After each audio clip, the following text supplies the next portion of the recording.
guys, it's Melissa. Hey, today I wanted to talk to you about getting ready for the 21 Day Fix or 21 Day Fix Extreme and doing meal planning. I'm going to make another video that's kind of about the program as far as the exercise goes, but I want to talk about meal planning. And I'm changing it up with this group. We're going to do more of this small VIP group. A lot of times I have a big group for all of my challengers that are doing all kinds of different programs. And we start that every month. And eventually that's like where you'll go after this. But this first time I really wanted to target just 21 days with you guys and really thinking about meal planning. Normally I think meal planning, I know for me and for some others, it can become secondary or super intimidating. I didn't ever like to restrict my foods very much.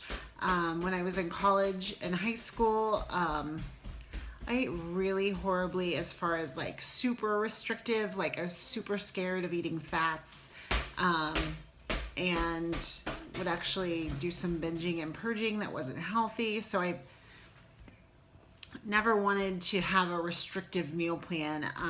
But the thing is, it's kind of a mindset thing. A year in, the thing I've realized is that the 21 Day Fix is not restrictive. We're not restricting out any food groups whenever you get your book. So I have got my extreme book, but the 21 Day Fix guide looks a little bit different, but the information's all the same. This is going to be kind of your Bible or guide, so don't be scared of it. You get to eat plenty of food. So the first thing you're going to do is open it up, and it'll tell you a little bit about the containers, which kind of food goes in each kind of container. And the next chart goes to your calorie target zone. So you're gonna follow the steps and figure out what area, what calorie counting group you're in. And then from there, we're going to go to the food container guide. Okay, so there's a guide for each color. Green is for veggies. And what I want you to do there is, this is your book, so go ahead and circle the foods in there that you're excited about. I used to hand out meal plans right away to people. I mean, that is nice, and we do have meal plans I can give you guys. But the problem is I don't know what works for your family. What do you like to eat? And then, like, we have so many allergies and stuff, I've never seen a meal plan that works specifically for my family. So I found this works better. What veggies do you like? Go in and circle them all. I love beets. Frankly, canned and fresh beets and Brussels sprouts ended up being some of my favorites. So I'm not saying don't try new things. Please do, maybe as you find a couple of recipes. But whatever you like. So if you happen to be a broccoli lover or tomato lover, great.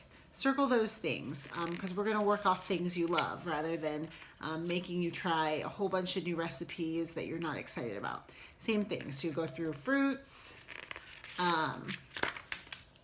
proteins. Proteins, I think, is an important one, because what I find is chances are you're going to be eating more protein. You're going to find out you need more protein, less carbs, and less fruit than you probably have thought you did before. So a big thing here is whenever you're thinking about your proteins, you know, there's lots of other things besides meat that you can have. I mean, this is one thing where Shakeology comes in. It's a big lifesaver because it counts as a protein. But some of the other ones that I like that are not meat-based are eggs, cottage cheese, ricotta cheese, actually, I'm trying to think, yogurt, you know, and then things like lunch meats, those kinds of things also can work in this category. Tuna. So look through there, and again, circle things that you like. You don't have, they have sardines in here. I'm not going to eat sardines. So find the things that you like, and we'll work from there. Same thing, carbs, and then we have seeds and dressings. And then there's a category called free foods. So don't miss that one. And that's really going to have like your water, tea, coffee. There's a whole page just on drinks and how to like spice up your your uh, your beverages, which again is helpful because I was a huge pop addict. So I love flavored beverages. That guide was very helpful to me whenever I started. And again, mustards, herbs, garlic, those kinds of things you can always add to food. So this is a good chance to find spices that you really like to use in different recipes. So that's a little bit about the guide. And so whenever I talk about meal planning, let's see. Oh, so we're going to start on Monday, on a Monday. Please look at the email that I sent you for the exact date. For this first group, it's going to be July 11th. I decided to do that for two reasons. I was debating on doing the Tuesday after the 4th of July, but I felt like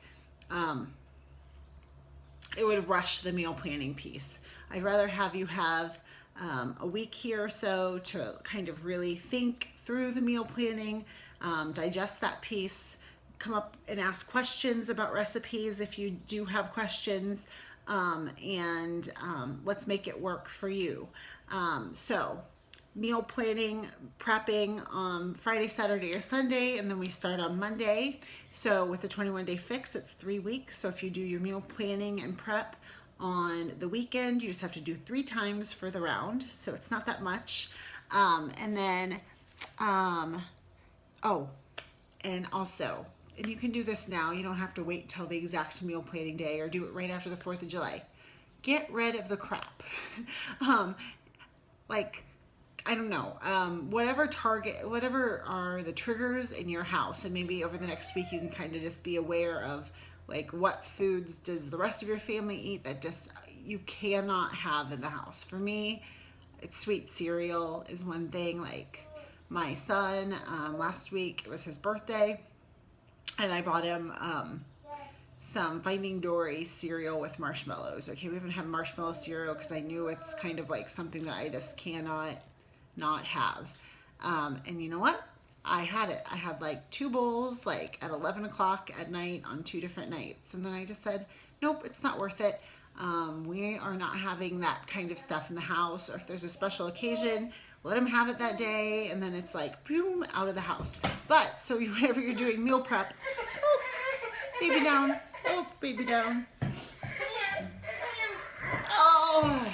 So when you're doing meal prep, a big part of it is, I think, cleaning out your pantry. So the first time I did it, we threw away the sweet cereals. I'm trying to think what other triggers that I just cannot have around the house. Like these popcorn puffs that my kids like.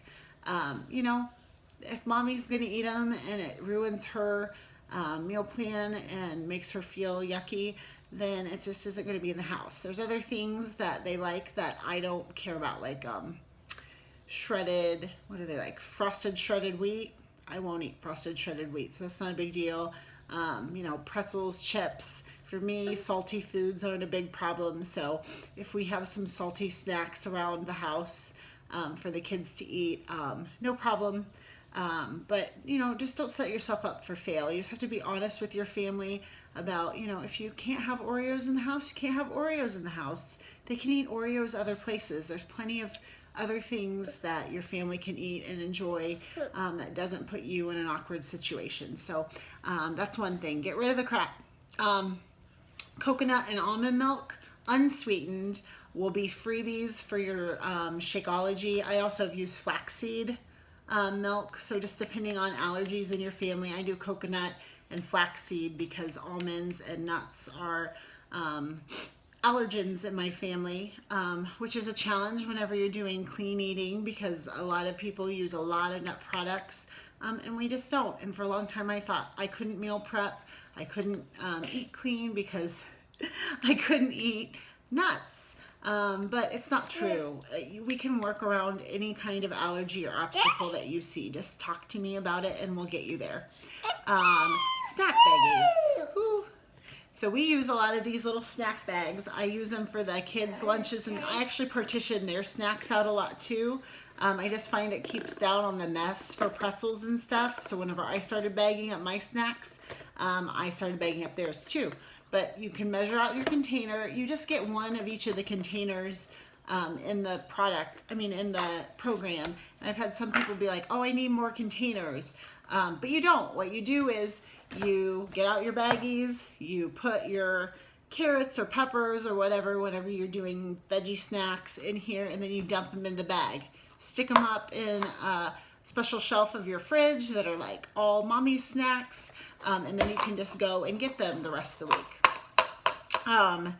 And frozen grapes, that's a good one for a fruit snack in there. Especially now that it's hot, your kids are having popsicles, you can have some frozen grapes. Frozen watermelons, yummy too. What else was I going to say?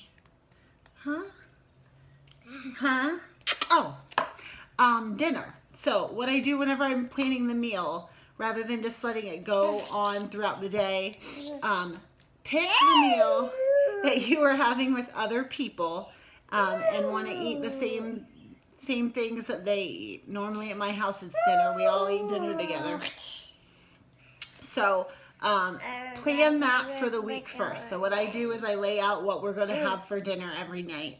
So I know what containers I'm going to use. So then I block those out for those meals of the week. And then the rest of the week, I really pick like 2 different lunches, a couple different snacks. You'll find your go-to things that you really enjoy breakfast. But I kind of eat the same 5 to 7 things during the day, like combinations that I really enjoy.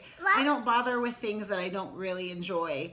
And then so I know, if I've got red and green combinations, what those are, and I can fill in the rest of my day. There's a lot of 21-day fixed apps. If you have an iPhone, then Apple actually has a 21-day fixed app that's great.